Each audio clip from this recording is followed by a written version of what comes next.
एक और सुबह आप सब लोगों को यीशु मसीह के नाम में जय मसीह की। परमेश्वर का धन्यवाद हो आज के सुंदर समय के लिए। प्रभु के महान नाम को हम बहुत बहुत महिमा देते हैं। मेरे प्रियो, एक और सप्ताह परमेश्वर ने हमारे जीवन में जोड़ा, इसके लिए हम धन्यवाद देते हैं। आज सुबह हम परमेश्वर के वचन को सीखने जा रहे हैं। मेरे प्रियो, रोमियो की पत्री का संपूर्ण अध्ययन के तहत हमने 10वें अध्याय तक सफलतापूर्वक अध्ययन कर लिया है और आज हम 11वें अध्याय को सीखने जा रहे हैं। 11 अध्याय को जब सीखने जा रहे हैं तो 11 अध्याय का जो शीर्षक दिया गया है वो शीर्षक है इस्राएल की पुनर्स्थापना, अर्थात परमेश्वर इस्राएल का फिर से स्थापना या पुनर्स्थापना करेगा, उसके विषय में प्रेरित पौलुस जो है बात कर रहा है। तो इस पुनर्स्थापना के अंतर्गत इस अध्याय को 3 भागों में विभाजित किया गया है। पहला है इस्राएल और अनुग्रह के अवशेष, दूसरा वर्तमान समय में केवल शेष बचे हुए लोगों को बचाने की परमेश्वर का योजना, और आखिरी जो भाग है वो है इस्राएल के लिए परमेश्वर की योजना में उसका अंततः पुनः स्थापना शामिल है। अब इन सारी बातों को जब हम सीखते हैं तो आज हम पहला भाग को सीखेंगे और वह इस्राएल और अनुग्रह के अवशेष। जब हम इस्राएल और अनुग्रह के अवशेष के अंतर्गत देखते हैं तो ये 1 वचन से लेकर के 10वें वचन तक है। पहले वचन के पहले भाग में हम सीखेंगे क्या परमेश्वर ने अपने लोगों को, इस्राएल को त्याग दिया है। दूसरे भाग में, पहले वचन के दूसरे भाग में हम देखेंगे सबूत कि परमेश्वर ने अपने लोगों को नहीं त्यागा। यहाँ तक कि पौलुस कहता है स्वयं मुझे देखो कि मैं भी यहूदी हूँ, मैं भी इस्राएल हूँ।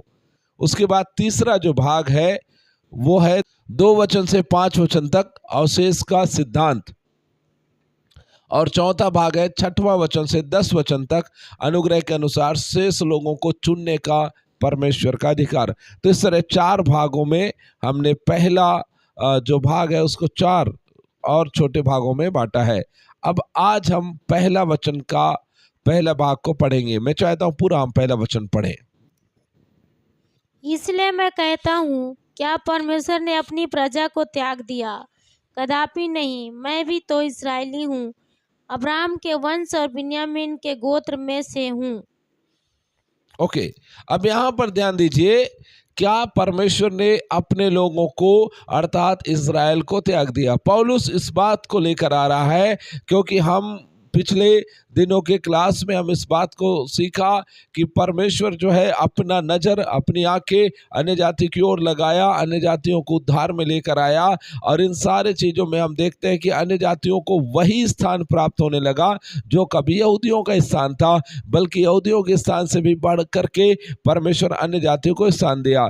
तो इस में अन्य जाति लोग जब आगे आ रहे हैं तो यहूदी लोगों के अंदर में एक सवाल उत्पन्न हो सकता है, और वो सवाल ये है कि क्या परमेश्वर ने अपने लोगों को अर्थात इस्राएल, जिसको परमेश्वर अपना कहता था, क्या त्याग दिया? ये एक बड़ा सवाल है।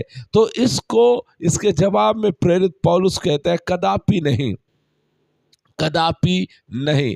तो इन बातों को समझिए कि रोमियो में इस बिंदु पर पौलुस का प्रश्न समझ में आता है। यदि इस्राएल द्वारा सुसमाचार को अस्वीकार करना किसी तरह से परमेश्वर की शाश्वत योजना, जो हम रोमियो की पत्री 9 अध्याय उसके 1 वचन से 29 वचन तक पढ़े, और इस्राएल के स्वयं के चुनाव के विषय में हमने रोमी 9 के 30 से लेकर के 10 के 21 तक पढ़े, के अनुरूप था, तो क्या इसका अर्थ यह है कि इस्राएल का भाग्य तय हो चुका है और पुनर्स्थापना की कोई संभावना नहीं है? क्या इस्राएल का भाग्य शब्द चूंकि ये सही नहीं है, लेकिन फिर भी उन बातों को समझने के लिए इस बातों को या इन शब्दों को यूज किया जा रहा है कि क्या इस्राएल का भाग्य तय हो चुका? क्या परमेश्वर ने सच में इस्राएल को त्याग दिया? क्या इस्राएल को छोड़ दिया और इस्राएल के जगह में परमेश्वर ने अन्य जाति का चुनाव कर लिया, जो अन्य जाति प्रभु की सेवा के लिए, प्रभु की सेवकाई के लिए, प्रभु के कार्यों के लिए आगे बढ़ रहे हैं? ऐसे बातों के लिए पौलुस एक शब्द में जवाब देता है, कदापि नहीं। ध्यान दीजिए, हमने कई बार इस कदापि नहीं शब्द को सुना है। कदापि नहीं का मतलब है बिल्कुल नहीं, बिल्कुल नहीं। अर्थात अपनी वर्तमान स्थिति के बावजूद इज़राइल को स्थायी रूप से त्यागा नहीं गया है। और इसका व्याख्या पौलुस आगे करेगा कि बिल्कुल परमेश्वर जो है उसको नहीं त्यागा है। दूसरा बात, क्यों नहीं त्यागा है, उसी एक वचन के दूसरे भाग में हम जब देखते हैं तो सबूत कि परमेश्वर ने अपने लोगों को नहीं त्यागा है, उसका एक बहुत बड़ा सबूत पौलुस प्रस्तुत करता है और वो कहता है स्वयं में।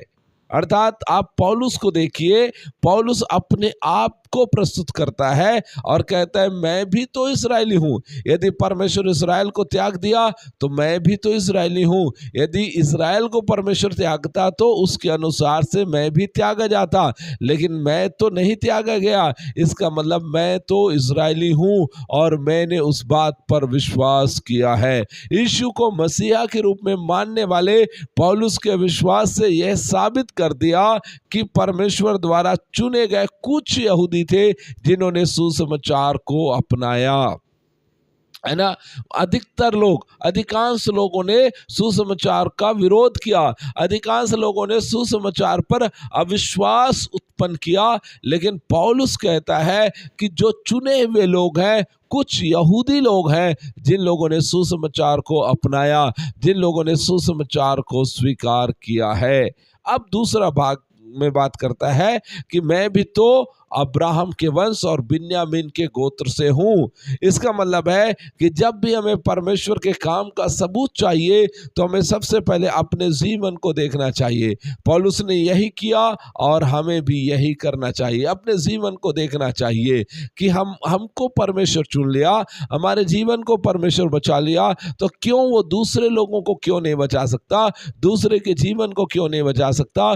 दूसरों को भी बचाने के लिए हमारा परमेश्वर सामर्थ्य परमेश्वर है और निश्चय वो परमेश्वर दूसरों को भी बचाएगा।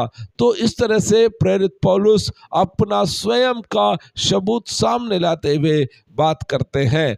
अब आगे हम लोग कुछ और चीजों को सीखने जा रहे हैं कि जो बचा हुआ लोग हैं उनके पीछे परमेश्वर की क्या योजना है, क्या मनसा है। अवशेष का सिद्धांत, अवशेष मतलब जो बचे हुए लोग हैं उनके पीछे परमेश्वर का क्या सिद्धांत है, हम उसको देखेंगे। इसलिए हम 2 वचन से लेकर के 5 वचन तक हम इसको पढ़ेंगे।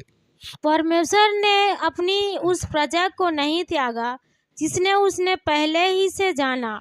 क्या तुम नहीं जानते कि पवित्र शास्त्र एलिय्याह के विषय में क्या कहता है कि वह इस्राएल के विरोध में परमेश्वर से विनती करता है, हे प्रभु, उन्होंने तेरे भविष्यवक्ताओं को घात किया और तेरी वेदियों को ढा दिया है और मैं ही अकेला बचा हूँ और वे मेरे प्राण के भी खोजी हैं।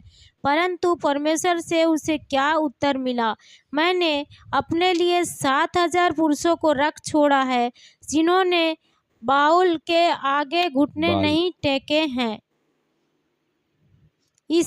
ठीक उसी रीति से इस समय भी अनुग्रह से चुने हुए कुछ लोग बाकी हैं। ओके, अब यहाँ पर इस बात को थोड़ा सा आप गहराई से समझना। अवशेष का सिद्धांत, पौलुस जो है पुराना नियम से उन जगहों के बातों को कोट कर रहे हैं कि आप समझिए उन बातों को कि उस समय जब पूरी रीति से राजा आहाब के समय में इजरायलियों को जब विनाश किया जा रहा था, उस समय भी परमेश्वर जो है कुछ लोगों को बचा कर रखा था और लगभग 7,000 लोगों को छुपा करके रखा था। तो इस तरह से यहाँ पर उन बातों के लिए प्रेरित पौलुस कुछ तर्क प्रस्तुत कर रहे हैं। तो यहाँ पर पौलुस कह रहे हैं परमेश्वर ने अपनी उस प्रजा को नहीं त्यागा जिसे उसने पहले ही से जाना।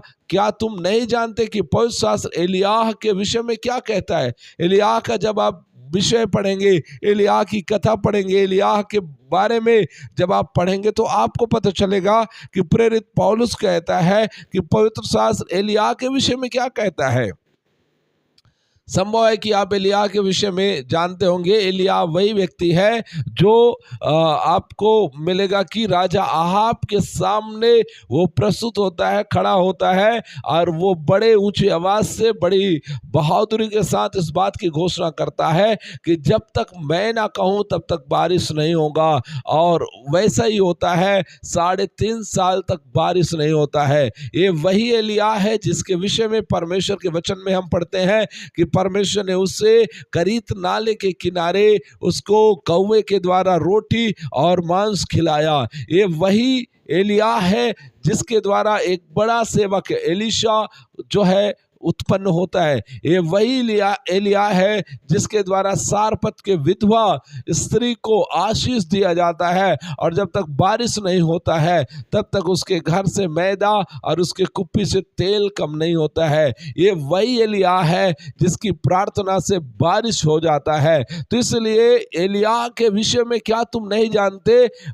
तो पौलुस यहाँ पर उस एलिय्याह के समय जो बात चल रहा था, उस जो घटना चल रहा था, उन घटनाओं के विषय में बात कर रहा है। तो यहाँ पर पौलुस के दिनों में इस्राएल में एक समूह के रूप में आमतौर पर अपने मसीहा को अस्वीकार कर दिया था, फिर भी एक बड़ा अवशेष यीशु मसीह के सुसमाचार को अपनाता है। तो वहां पर देखो, एक बहुत बड़ा समुदाय या बहुत बड़ा ग्रुप जो है उसको अस्वीकार कर दिया, लेकिन फिर भी हम देखते हैं एक और समूह जो यीशु मसीह के सुसमाचार को अपनाता है। और परमेश्वर ने अक्सर इस्राएल में एक वफादार अवशेष के माध्यम से काम किया है, जैसा कि एलिय्याह के समय में किया था।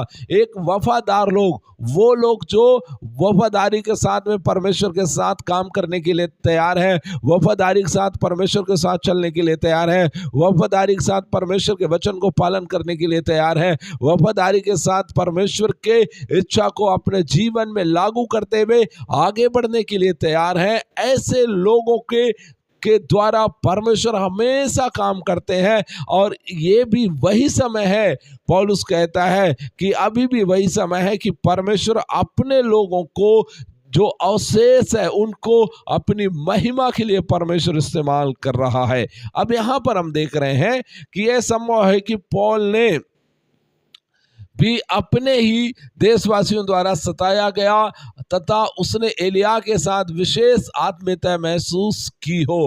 मतलब वो अपने लोगों के द्वारा सताया गया और एलिय्याह भी अपने लोगों के द्वारा सताया गया। पौलुस को भी ताड़ना मिला और एलिय्याह को भी ताड़ना दिया गया।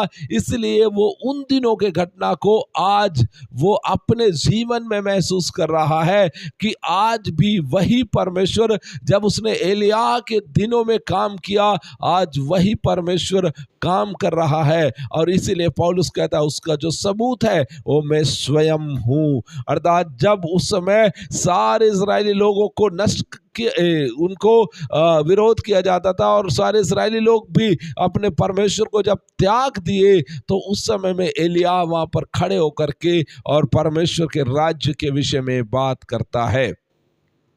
अभी आगे हम देखें कि वह इज़राइल के विरोध में परमेश्वर से विनती करता है। अब यहाँ पर आप देखिए कि हालात इतने बुरे थे कि एलिय्याह अपने ही लोगों के विरुद्ध में प्रार्थना की। मतलब वो उन लोग जो है किस तरह से बहक चुके थे, किस तरह से अलग हो चुके थे, किस तरह से अपने ही परमेश्वर को छोड़ दिए थे, और इसलिए उनके विरुद्ध में एलिय्याह जो है प्रार्थना कर रहा है। और प्रार्थना में कैसे बोल रहा है, हे प्रभु, उन्होंने तेरे भविष्यवक्ताओं को मार डाला। अब इस बात को आप समझिए कि एलिय्याह ने सोचा कि परमेश्वर ने राष्ट्र को त्याग दिया और वह अकेला व्यक्ति बचा है जो परमेश्वर की सेवा कर रहा है। लेकिन परमेश्वर ने उसे दिखाया कि वास्तव में एक बड़ा अवशेष था।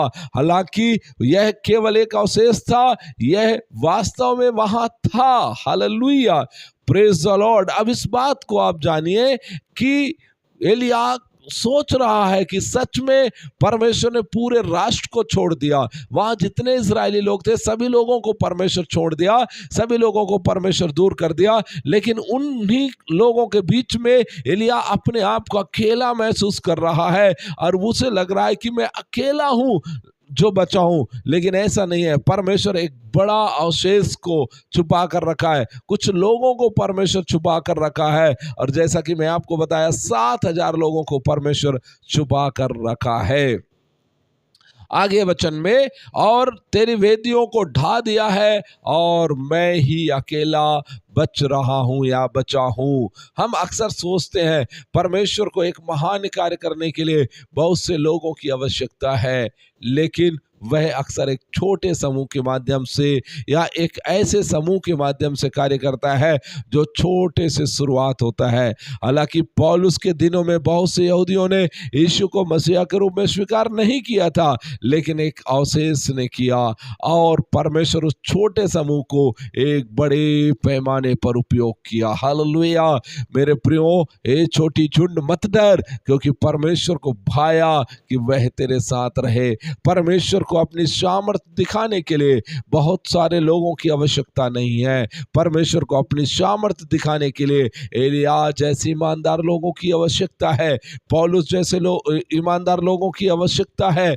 मेरे प्रिय भाइयों और बहनों जो मुझे सुन रहे हैं, बड़े ध्यान दीजिए, वो परमेश्वर इस समय काम करने जा रहा है, और जब वो काम करने जा रहा है तो उसको काम करने के लिए आपकी जरूरत है। यदि आप ईमानदारी के साथ यीशु के पीछे आ रहे हैं, तो आप ईमानदारी के साथ प्रभु के पीछे आ रहे हैं, तो निश्चय वो प्रभु आपको, आपके जीवन को इस्तेमाल करने के लिए तैयार है। वो महान परमेश्वर है, वो अद्भुत परमेश्वर है, वो सामर्थी परमेश्वर है। वो उस समय अकेला, एलिया समझ रहा है कि मैं अकेला ही बचा हूं।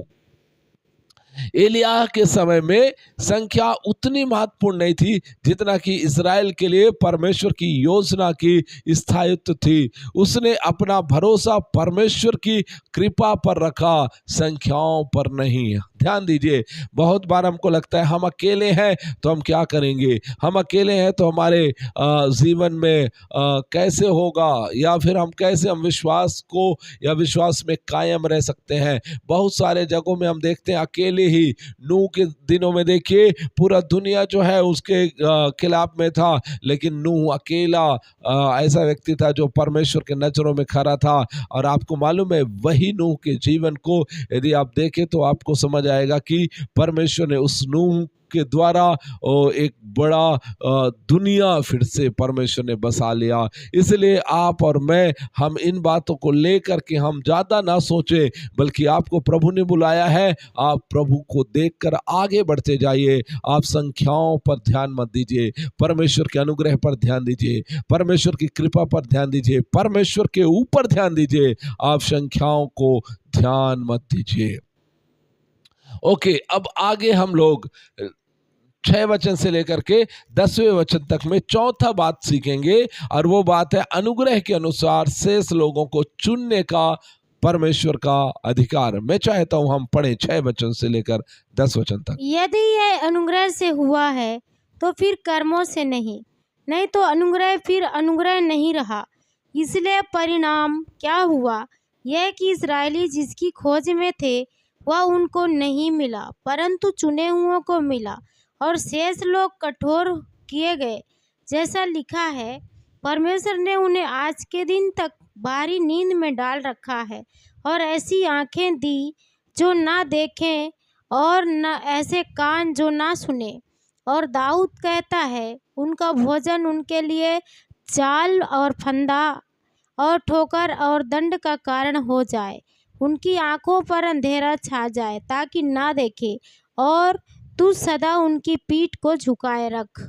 ओके, अब यहाँ पर हम चौथा बात सीख रहे हैं, और वो चौथा बात यह है कि अनुग्रह के अनुसार शेष लोगों को चुनने का परमेश्वर का अधिकार। तो यहाँ पर हम देखते हैं कि यदि ये अनुग्रह से हुआ तो फिर कर्मों से नहीं, और नहीं तो अनुग्रह फिर अनुग्रह नहीं रहा। अब पिछले बातों में या पिछले समयों में हम अनुग्रह के विषय में बहुत डिटेल से सीख चुके हैं। पौलुस ने पिछली आयतों को यह कहते हुए छोड़ दिया कि शेष को अनुग्रह के चुनाव के अनुसार चुना गया था। अब वह हमें याद दिलाता है कि परिभाषा के अनुसार अनुग्रह क्या है। मतलब अनुग्रह क्या है? अनुग्रह जो है ईश्वर का मुफ्त उपहार है, जो प्राप्त करने वाले में प्रदर्शन या क्षमता को ध्यान में रखकर नहीं दिया जाता है, बल्कि केवल देने वाले में दयालुता से दिया जाता है। मतलब अनुग्रह जो है वो आपकी क्षमता या आपके कार्य या आपकी कुशलता, आपके प्रदर्शन को देखकर आप पर नहीं किया जाता है, परंतु आपको जो दया करने वाला परमेश्वर है, वो दया करने वाला परमेश्वर आपके जीवन में अनुग्रह करता है। तो इसीलिए यहाँ पर पौलुस कहता है यदि अनुग्रह से हुआ है तो फिर कर्मों से नहीं तो अनुग्रह फिर अनुग्रह नहीं है। हाँ, कर्मों के द्वारा नहीं, बल्कि ये अनुग्रह के द्वारा परमेश्वर की कृपा हुई और उसके द्वारा ये सब चीजें हुआ है। अब यदि यह कर्मों से है तो अनुग्रह से नहीं है। अब सिद्धांतों के अनुसार अनुग्रह और कर्म एक साथ नहीं चलते, ये दोनों अलग अलग चलते हैं। अनुग्रह का सिद्धांत अलग है, कर्म का सिद्धांत अलग है। तो अनुग्रह और कर्म ये दोनों एक साथ नहीं चलते। यदि आप और मैं हम कर्म को ज़्यादा महत्व देंगे तो हम अनुग्रह से दूर हो जाएंगे, और इसीलिए जब हम अनुग्रह को हम महत्व देते हैं या अनुग्रह पर हम भरोसा करते हैं तो फिर हमको कर्म का या कर्म के ऊपर भरोसा करने की आवश्यकता नहीं है। तो इसीलिए ये दोनों एक साथ नहीं चलते। यदि देना अनुग्रह से है तो यह कर्मों से नहीं हो सकता, और यदि यह कर्मों से है तो अनुग्रह से नहीं हो सकता। इसी तरह पौलुस कहता है यदि हम कुछ काम करते हैं और उसके बदले हमको यदि मजदूरी मिलती है तो वो मजदूरी हम पर अनुग्रह नहीं है, हम पर कृपा नहीं है, बल्कि वो हमारा हक है। इसी तरह यदि कोई व्यक्ति को बिना काम का यदि उसके लिए कुछ कृपा किया जाता है तो उसके काम का परिणाम नहीं है, बल्कि वो उसके लिए अनुग्रह है, कृपा है। तो मेरे प्रियो, इसलिए यदि ये कर्मों से है तो ये अनुग्रह नहीं है, ये कृपा नहीं है। तो आपको और मुझे आज समझना है कि ये अनुग्रह है परमेश्वर का और ये कर्मों से नहीं है। फिर परिणाम क्या हुआ? यह कि इजरायली जिसकी खोज में थे वह उनको नहीं मिला, परंतु चुने हुओं को मिला, और शेष लोग कठोर किए गए। अब इस बात को समझो कि इस्राएल के भी चुने हुए लोगों ने परमेश्वर की दया को प्राप्त किया और उसका जवाब दिया, लेकिन बाकी लोग उसकी अस्वीकृति के कारण कठोर हो गए। अब यहाँ पर भी इन बातों को समझिए कि परमेश्वर ने जो दया किया जिन लोगों के बीच में या जिन लोगों के ऊपर में परमेश्वर दया किया वो चुने हुए लोग थे, इजराइल के चुने हुए लोग थे। और लेकिन जो बाकी लोग हैं जिन लोग अस्वीकृत किए उनको भी यदि हम देखें तो ऐसा समझ सकते हैं कि परमेश्वर उन्हें कठोर कर दिया ताकि वो ऐसा ही रहे। तो ये परमेश्वर का कृपा है, परमेश्वर की दया है, परमेश्वर का अनुग्रह है कि परमेश्वर जिसको चाहे उसको आशीष देता है और जिसको चाहे उसको कठोर कर देता है। तो ये परमेश्वर की कृपा है जिसके विषय में हम पुराने समय में, पिछले समय में भी हम कुछ बातों को हम लोगों ने सीखा था, और उन बातों को ऐसे सीखा था कि परमेश्वर अद्भुत परमेश्वर है और वो किस प्रकार से फिरौन को खड़ा किया, किस प्रकार से फिरौन को कठोर किया, ये परमेश्वर के ऊपर की बात है।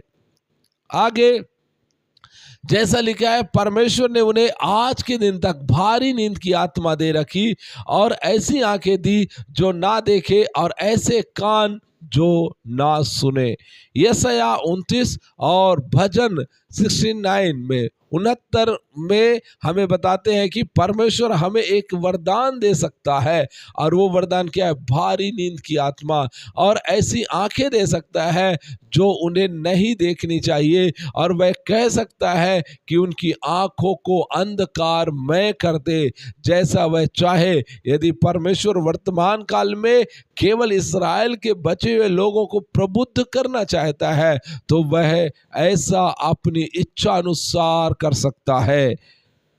अपनी इच्छा के अनुसार कर सकता है, अपनी इच्छा के अनुसार ही परमेश्वर कर सकता है। तो परमेश्वर अपने आप में वो सुप्रीम परमेश्वर है, वो अपने इच्छा के अनुसार काम कर सकता है कि किसी को वो कठोर कर सकता है, किसी को वो नम्र बना सकता है, जिस पर दया करना है उस पर दया कर सकता है, और जिसको नष्ट करना है उसको नष्ट भी कर सकता है। तो वो परमेश्वर के स्व इच्छा के ऊपर में डिपेंड करता है, स्व इच्छा के ऊपर में निर्धारित है कि परमेश्वर कैसा कर सकता है। अब आगे हम देखें तो मूर्छा की भावना अर्थात आध्यात्मिक चीजों के प्रति मृतप्राय रवैया कहते हैं। मतलब आध्यात्मिक चीजों के प्रति, आध्यात्मिक चीजें क्या है? आध्यात्मिक चीजें जो आत्मिक चीज है उनके प्रति लोगों की जो रवैया है वो मृत है, मरा हुआ रवैया है। और ऐसे रवैयों में, ऐसे बातों में हम इन बातों को समझ सकते हैं, इन बातों को सीख सकते हैं कि परमेश्वर जो है उन लोगों के आंखों को बंद कर दिया, उन लोगों को गहरी नींद में डाल दिया, और वो लोग ऐसा नहीं देख पा रहे हैं, उनके कान नहीं सुन पा रहे हैं। इसका मतलब है वो आध्यात्मिक रूप से या आत्मिक रूप से वो मृत अवस्था में है, मरे हुए हैं। अब आगे हम देखें, विचार यह है कि लोग अपने भोज में आराम से बैठे हैं और उनकी सुरक्षा की भावना ही उनका विनाश बन गई है। वे इस काल्पनिक सुरक्षा में इतने सुरक्षित है कि दुश्मन उन पर बिना सोचे समझे हमला कर सकता है। पौलुस के दिनों में यहूदी चुने हुए लोगों के होने के अपने विचार में इतने सुरक्षित थे कि यही विचार ही उन्हें बर्बाद करने वाली चीज बन गया। अब इन बातों को थोड़ा सा आप समझिए कि जो यहूदी लोग इन बातों के लिए बहुत बड़े सोच के साथ में बैठे हुए थे कि हम वो लोग हैं जो परमेश्वर के चुने हुए लोग हैं, और हम परमेश्वर के चुने लोग हैं, हम सुरक्षित हैं, हमें कोई भी हिला नहीं सकता, कोई भी डिगा नहीं सकता, कोई भी बातें हमारे जीवन को नुकसान नहीं पहुंचा सकता। ऐसी बातें यहूदियों के अंदर में था। लेकिन आपको जान करके ये बातें हैरानी होगा कि उनकी यही जो सोच था वही सोच उनको बर्बाद करने वाली चीज बन गया। मतलब वो सोच के कारण ही वो यीशु के सुसमाचार पर भरोसा नहीं कर रहे हैं, वही सोच के कारण वो यीशु के नजदीक नहीं आ रहे हैं, वही सोच के कारण वो अपने जीवन को विनाशता के समुद्र में ले जा करके डुबा दिया। इसका मतलब है कि वो अपने बुद्धि से अपने इतना ज्यादा वो बुद्धिमान हो गए कि वो परमेश्वर के जीवित परमेश्वर की योजना को तिरस्कार किया, जीवित परमेश्वर की योजना को, उसके सुसमाचार को उन लोगों ने तिरस्कार किया। इस बात को आप इस तरह समझ सकते हैं कि जो बातें भविष्यवक्ता लोगों ने गवाही दी, जो बातें मूसा के द्वारा आया, जो बातें दाऊद के द्वारा आया, और जो बातें उन दिनों में भविष्यवक्ता लोगों ने जो गवाही दी, वो सारे गवाहियां जो है वो सही होते हुए दिखाई दिया कि लोगों ने, इज़राइल ने अपने परमेश्वर को त्याग दिया, अपने परमेश्वर को छोड़ दिया। जबकि दूसरी बात मैं आपको बताऊं तो यीशु मसीह के विषय में भी बहुत सारे गवाहियां हमको देखने को मिलता है कि यीशु मसीह के विषय में भी बहुत सारी गवाहियाँ।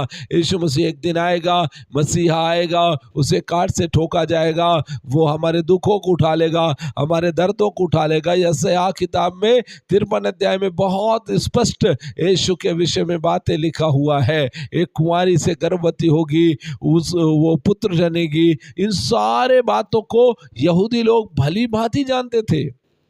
यहाँ तक कि आपको मालूम है जब यीशु मसीह सामरी में जाता है, सामरिया में जाता है, तो वहाँ पर एक सामरी स्त्री रहती है। वो सामरी स्त्री भी यीशु को बात करने के द्वारा वो इस बात को पहचान जाती है कि जो मसीहा आने वाला था वो वही है, और वो जा कर के नगर में प्रचार भी करती है। मतलब अन्य जाति लोगों के अंदर में वो बातें खुल गया, अन्य जाति लोग उस बात को पहचान गए, अन्य जाति लोग उन बातों को जान गए। लेकिन मसीह लोग लेकिन यहूदी लोग जो परमेश्वर के चुने हुए लोग थे, उन लोग उस बात को नहीं समझ पाए, इसलिए क्योंकि वो एक काल्पनिक सुरक्षा में इतने सुरक्षित थे, अपने आप को इतना सुरक्षित समझते थे कि वो इस बात को नहीं जान रहे थे कि उनका जो दुश्मन है वो उनके ऊपर में हमला कर देगा।